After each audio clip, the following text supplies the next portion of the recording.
आज के ट्यूटोरियल में हम सीखेंगे इफ स्टेटमेंट के बारे में। लाइफ में कभी हम ऐसे मोड़ पे भी पहुंच जाते हैं जहां पे हमारा सामना होता है दो रास्तों से और हमें उनमें से केवल एक ही रास्ता चुनना होता है। इस तरह की सिचुएशन में सबसे ज्यादा हेल्पफुल होते हैं हमारे पेरेंट्स और फ्रेंड्स। इस तरह की प्रॉब्लम्स अगर हमारी प्रोग्रामिंग में आ जाए तो सबसे ज्यादा हेल्पफुल होता है इफ स्टेटमेंट। इफ स्टेटमेंट को किस तरह से इम्प्लीमेंट करना है इसको समझने के लिए हम फटाफट से खोल लेते हैं पाइचार्म को। मेरा पाइचार्म ओपन हो गया है। सबसे पहले मैं यहाँ पे बनाऊंगा एक फाइल। मैं करता हूँ राइट क्लिक, न्यू, और एक पाइथन फाइल को मैं लूँगा। फाइल का मैं यहाँ पे नाम रखूँगा p-if-else। आप फाइल का नाम कुछ भी रख सकते हैं लेकिन इफ एल्स मत रखिएगा, उसके आगे या पीछे कुछ जरूर लगाइएगा। तो मेरी पाइथन फाइल बनके तैयार है और अब मैं इसमें अपनी कोडिंग शुरू करता हूँ। इससे पहले मैं समझ लेता हूँ कि इफ़ काम कैसे करता है। मैं समझता हूँ एनिमेशन से। सबसे पहले ये नॉर्मल प्रोग्राम आया और फिर मेरी एक टेस्ट कंडीशन या एक्सप्रेशन मिला, या तो ये ट्रू होगा या फॉल्स। ट्रू होने पे बॉडी ऑफ इफ चल पड़ता है और उसके बाद नॉर्मल आगे बढ़ता है। अगर यही चीज़ फॉल्स हो गई, ये कंडीशन फॉल्स हो गई, तो ये बॉडी ऑफ इफ में ना जाके नॉर्मल आगे बढ़ जाता है। चलिए अभी इसे प्रैक्टिकली करके देखते हैं। हम लिखते हैं a = 10 और उसके बाद मैं लिखता हूँ एक इफ स्टेटमेंट। इफ a की वैल्यू में ग्रेटर देन 10 रखने की कोशिश करता हूँ, फिर लगाता हूँ कोलन और एंटर। इसके बाद यह है इंडेंटेशन का पार्ट जो कि बहुत इंपॉर्टेंट है। ये इंडेंटेशन वही काम करता है जो C++ और जावा जैसी लैंग्वेज में करली ब्रेसेस का काम होता था। बेसिकली ये इस इफ़ के एरिया को डिफाइन करता है। तो चलिए मैं लिखता हूँ प्रिंट और प्रिंट के अंदर मैं एक मैसेज दे देता हूँ। मैं यहाँ पे मैसेज देता हूँ नो आई एम नॉट। आप चाहें तो कुछ भी मैसेज लिख सकते हैं। इसके बाद मैं यहाँ पे एक नॉर्मल, मैं ब्लॉक से बाहर आ गया हूँ, इफ़ के एरिया से बाहर आके मैं प्रिंट स्टेटमेंट लिख रहा हूँ। देखिएगा माई वैल्यू इज़, यहाँ पे मैं इसकी वैल्यू डिफाइन कर रहा हूँ कि कितनी एक्चुअल में इसकी वैल्यू है। और मैं यहाँ पे थोड़ा सा डेकोरेशन मैंने ये लगा दी और फिर मैंने लिखा ए और अब मैं इसको करूँगा रन। तो ये देखिए ये रन हो चुका है। यहाँ पे देखिए वैल्यू मेरी आ रही है 10। जो अंदर का पार्ट था नो आई एम नॉट, जो मैंने मैसेज लिखा था वो प्रिंट नहीं हुआ। उसका रीज़न ये है कि ये कंडीशन जो मैंने लगाई थी इफ़ वाली, ये फॉल्स हो चुकी है। देखिए ए की वैल्यू है 10 और मैं चेक कर रहा हूँ ए इज़ ग्रेटर देन 10 जो कि फॉल्स है। तो चलिए अब मैं इस कंडीशन को ट्रू बना के देखता हूँ। मैंने ए की वैल्यू रखी 100 और मैसेज भी मैंने चेंज कर दिया है। अब 100 मेरा 10 से बड़ा है, कंडीशन ट्रू हो जानी चाहिए। मैं इसे करता हूँ रन।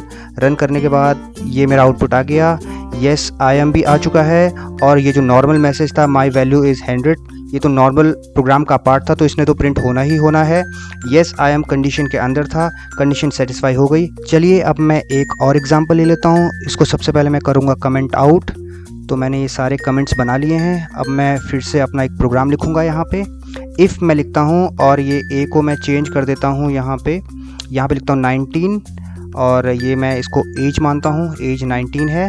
एज मैं लिखता हूँ if age is greater than 18, अगर 18 साल से बड़ा है कंडीशन ट्रू होती है तो प्रिंट हो जाए, एक चीज़ प्रिंट हो जाए, एक मैसेज प्रिंट हो जाए आई एम एलिजिबल फॉर मैरिज। तो ये मैंने एक मैसेज लिख दिया। साथ ही साथ मैं एक और मैसेज भी लिखूंगा जो कि इफ़ के एरिया के अंदर ही होगा। देखिए मैंने उसी इंडेंटेशन में ही लिखा है, उसी लाइन में लिखा है प्रिंट, और ये मैसेज में लिख रहा हूँ आई एम हैप्पी।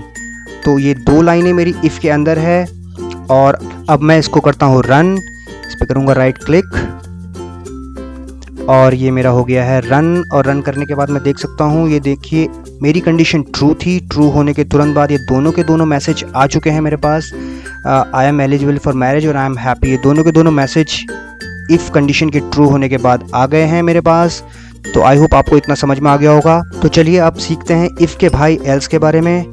एल्स बिल्कुल उल्टा काम करता है, जो काम इफ़ करता है उसके अपोजिट रहता है हमेशा। तो इसको एनिमेशन से समझते हैं। तो देखिए सबसे पहले ये नॉर्मल प्रोग्राम है। जैसे ही टेस्ट एक्सप्रेशन मेरा चला या कंडीशन ट्रू हुई तो ट्रू होने पे मेरे बॉडी ऑफ इफ़ चलता था और नॉर्मल प्रोग्राम आगे बढ़ जाता था। लेकिन अगर मेरी कंडीशन फॉल्स हो गई तो फॉल्स के बाद वो एल्स की बॉडी में जाएगा इस बार, और उसके बाद नॉर्मल आगे बढ़ेगा और इफ़ की बॉडी में कभी भी नहीं जाएगा। तो चलिए इसको फटाफट से समझ लेते हैं। प्रिंट लिखा मैंने, प्रिंट में मैंने किया I am not eligible for marriage. अगर कंडीशन फॉल्स होती है तो एल्स में आता है। देखिए मैंने लिखा है यहाँ पे I am not eligible for marriage और इसके बाद कर दिया एक और statement print I am not happy. तो इस तरह से मैंने कोई भी मैसेज लिखा हुआ है, आप अपने हिसाब से कोई भी मैसेज दे सकते हैं। इसको करता हूँ रन और इसको थोड़ा छोटा कर देता हूँ। ताकि पूरा कोड आपको दिख जाए। और ये हो गया रन। देखिए इस बार कंडीशन मेरी ट्रू थी तो फिर वही पहले वाला ही आ गया, आई एम एलिजिबल फॉर मैरिज। अब मैं इस कंडीशन को यहाँ पे फॉल्स बना देता हूँ। एज की वैल्यू मैं रखूँगा कुछ और, तो चलिए फटाफट से एज की वैल्यू चेंज कर देते हैं। इस बार रखता हूँ 15 और अब देखिएगा इसको करता हूँ रन। और ये देखिए यहाँ पे मेरा एल्स वाला पार्ट चला है क्योंकि कंडीशन मेरी फॉल्स हो गई है। वो कह रहा है एज 15 है और एज मेरी कंडीशन कह रहा है एज इज़ ग्रेटर देन 18, जबकि एज तो 15 है। इट्स नॉट पॉसिबल कि ट्रू हो जाए। ये हो गया फॉल्स, और फॉल्स होते ही इफ़ नहीं चलता, इसका भाई एल्स चलता है और ये मेरा आउटपुट आ चुका है। तो चलिए कुछ और एग्जाम्पल को इसके बाद सीखते हैं। सबसे पहले मैं इन कमेंट को कमेंट आउट कर देता हूँ, इस एल्स को भी कर देता हूँ कमेंट आउट। और अब मैं एक नया प्रोग्राम बनाने जा रहा हूँ जिसमें मुझे परसेंटेज लेनी है, और मैंने ये ले ली परसेंटेज इज इक्वल टू, इसमें कुछ भी वैल्यू डाल सकता हूँ मैं फ़िलहाल यहाँ पे एक वैल्यू डाल रहा हूँ। और फिर मैं एक अपना स्टेटमेंट लिखता हूँ, अगर मेरी percentage greater than equal to है, इसको इक्वल टू भी मैं कर देता हूँ 60 के, इक्वल टू का साइन मैंने लगा दिया। अगर मेरी percentage greater than equals to है 60 के तो क्या होना है, तो मेरा एक प्रिंट हो जाए डिवीज़न मेरी, तो मेरी डिवीज़न प्रिंट हो जाए फर्स्ट डिवीज़न, ये मैंने लिख दिया। साथ ही साथ मैं अब करूँगा इसको कुछ नई परसेंटेज भी मैं यहाँ पे दूंगा, लेकिन ध्यान यहाँ पे ये रखना है कि एल्स में अब लगाने वाला हूँ, लेकिन एल्स के साथ कभी भी कोई कंडीशन हम नहीं लगा सकते। फिर भी अगर मुझे कंडीशन लगानी है तो मैं यूज़ करूँगा एलिफ पाइथन में उसी तरह से काम करता है जैसे एल्स इफ़ काम करता है C++ और जावा में। तो चलिए हम यहाँ पे लिखते हैं एलिफ, और अब इसमें मैंने नई कंडीशन डाली percentage greater than equal to 45, और यहाँ पे मैंने प्रिंट मैसेज दिया है सेकंड डिवीज़न।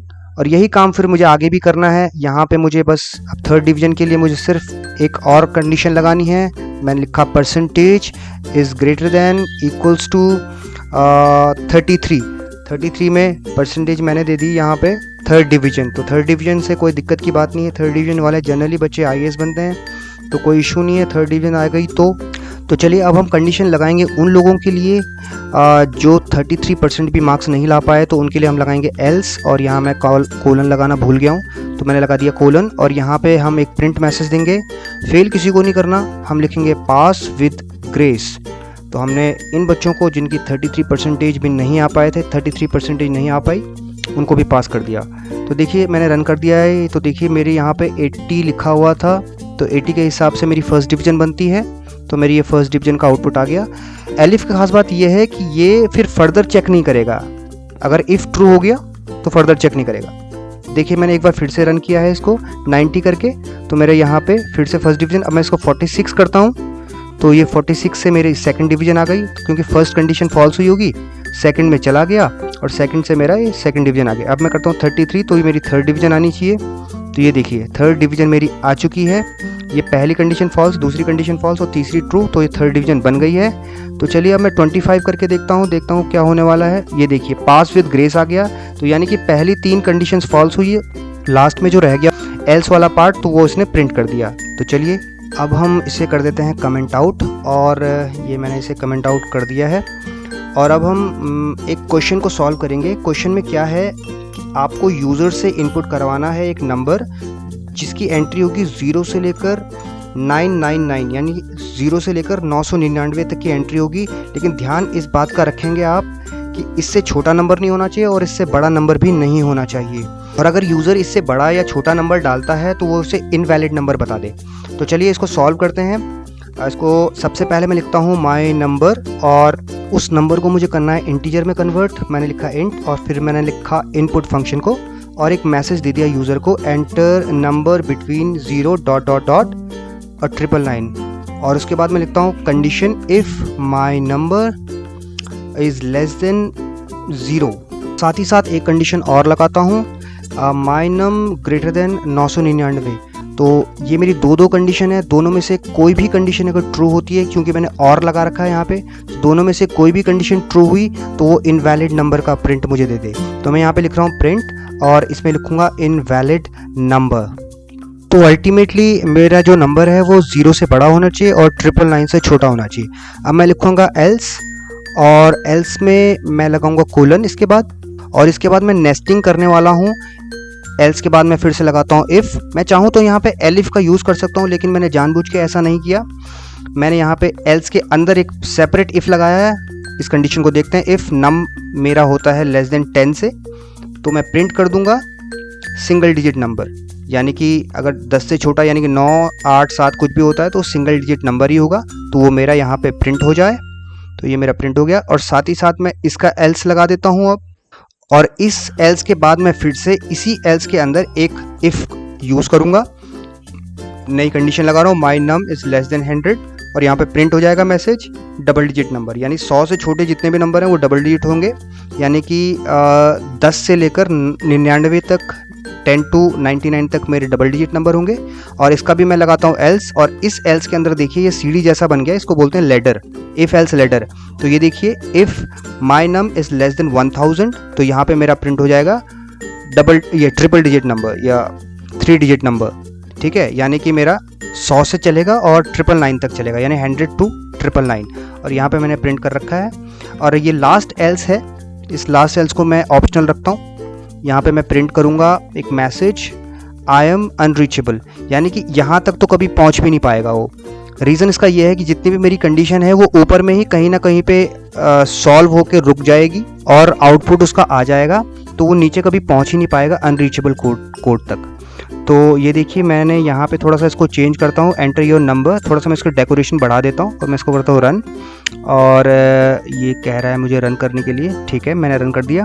तो ये मैंने कहा एंटर योर नंबर 0 to 999 तक, तो मैंने यहाँ पे 11 डाला, ये देखिए डबल डिजिट नंबर 11, बिल्कुल ये 11 डबल डिजिट नंबर होता है, ये हो गया। एक बार फिर से मैं यहाँ से इसे रन करूँगा, और अब नया नंबर मैं डाल रहा हूँ, यहाँ पर मैं डालूँगा 102, तो ये 3 डिजिट नंबर है, ये मेरा प्रिंट हो चुका है। इस तरह से एक बार फिर से ट्राई करके देखता हूँ, एक और बार प्रिंट करता हूँ, इस बार मैं करता हूँ -12 सॉरी, तो ये इनवैलिड नंबर आ गया, क्योंकि 0 से छोटा होना नहीं था उसने, और ना ही 999 से बड़ा होना चाहिए था, तो ये इनवैलिड नंबर आता है। तो चलिए एक बार फिर से ट्राई मारता हूँ, 999 से बड़ा करके देखता हूँ, मैं इसको 1200 लिख के देखता हूँ, देखते हैं क्या होता है। और ये मैं इसको करूँगा रन, इनवैलिड नंबर, देखिए मैं एंटर मारते हुए इनवैलिड नंबर उसने बता दिया। तो ये देखिए जो लास्ट वाला कोड था, आप चाहो तो ये ऑप्शनल कोड है, आप इसको इस कोड की जगह भी लिख सकते हो, यानी कि जो ये इफ़ के साथ मैंने ये कंडीशन दे रखी है, इस पूरी की पूरी कंडीशन को आप हटा के एल्स के नीचे इस लाइन को लिख सकते हो 3 डिजिट नंबर, तो आपका कोड थोड़ा छोटा हो जाएगा। तो चलिए इसको भी मैं कर देता हूँ कमेंट आउट, अब कुछ और सीख लेते हैं। तो इसे जब तक ये कमेंट आउट मैं कर रहा हूँ, तो मैं आपको एक बात बताता हूँ कि कभी कभी हमारे पास हम कंडीशन को स्टोर भी कर सकते हैं। तो देखिए उसको हम कैसे करेंगे, तो मैंने लिखा है यहाँ पे first is equals to 60, second equals to 45, और थर्ड इक्वल्स टू मैंने लिखा 33। अब मैं एक कंडीशन लगाऊंगा और उस कंडीशन को किसी वेरिएबल के अंदर स्टोर कर दूंगा। ये आपने पहली बार ही सुन रहे होंगे, ये आपने C++ वगैरह में नहीं सीखा होगा। तो यहाँ देखेंगे मैंने एक लिखा, एक वेरिएबल का नाम मैंने दिया my condition is equals to, यहाँ पे मैंने एक कंडीशन दी है first is greater than equals to 60 and second is greater than is equals to 45, और इसी तरह से मैंने थर्ड लिखता हूँ, third is greater than equals to 33। यहाँ देखिए मैंने एंड का यूज़ किया है, मतलब सारी की सारी कंडीशंस ट्रू होनी चाहिए, और जब सारी कंडीशन ट्रू हो जाएंगी तो वो स्टोर हो जाएगी माई कंडीशन नाम के वेरिएबल के अंदर। अब मैं लगाता हूँ इफ़ माई कंडीशन कोलन, और अब मैं एक स्टेटमेंट प्रिंट करूँगा जो कि मेरी इस कंडीशन को ट्रू होने पे चल जाए। तो मैंने ये लिख दिया प्रिंट पास, और अब मैं इसका एल्स वाला पार्ट लिखूँगा, तो मैंने लिखा एल्स कोलन, और यहाँ पे प्रिंट मैसेज दे दूंगा कि जब वो कंडीशन फॉल्स हो तो क्या मैं आना चाहिए, तो यहाँ पे आना चाहिए पास विद ग्रेस, इसको लिख देता हूँ पास विद ग्रेस, और इसको ऊपर वाले को चेंज करके मैं लिखता हूँ पास विदाउट ग्रेस, राइट। तो अब देखिए इसको मैं करूँगा रन, और देखते हैं आउटपुट क्या आता है। ये देखिए आउटपुट आ गया पास विद ग्रेस, क्योंकि सारी की सारी कंडीशंस मेरी ट्रू थी, इसलिए जो इफ़ के अंदर लिखा गया था पास विदाउट ग्रेस, तो ये मेरा आउटपुट आ गया है। तो अब चलिए मैं इसको जरा फॉल्स बना के देखता हूँ, और फिर देखिए मैंने फॉल्स इसका सिंबल उल्टा कर दिया है, अब ये कंडीशन फॉल्स हो जानी चाहिए। देखते हैं, अब इसको रन करके देखते हैं कि आउटपुट क्या आता है। तो ये मैंने रन किया और ये आउटपुट आ गया पास विदाउट ग्रेस, कुछ गड़बड़ हो गया, इसको एल्स वाले पार्ट में जाना चाहिए था। चेक करते हैं क्या गड़बड़ हुई है, पास ओके। मैंने इसे एक बार फिर से रन करके देखता हूँ और ये देखिए पास विदाउट ग्रेस ही आ रहा है। रीज़न इसका ये है कि मैंने सेकंड की वैल्यू रखी हुई है 45 और मैं second less than equals to 45 कर रहा हूँ। एक्चुअली में लेस देन 45 होना चाहिए और 45 भी इसको मैं चलिए 45 से भी हटा के और छोटा कर देता हूँ, 40 कर देता हूँ, यानी कि अब कंडीशन पूरी तरह से मेरी फॉल्स हो चुकी है। तो देखिए पास विद ग्रेस यानी कि कंडीशन फॉल्स हुई और वो चला गया एल्स वाले पार्ट में। आई होप आपको ये ट्यूटोरियल समझ में आया होगा। Thanks for watching.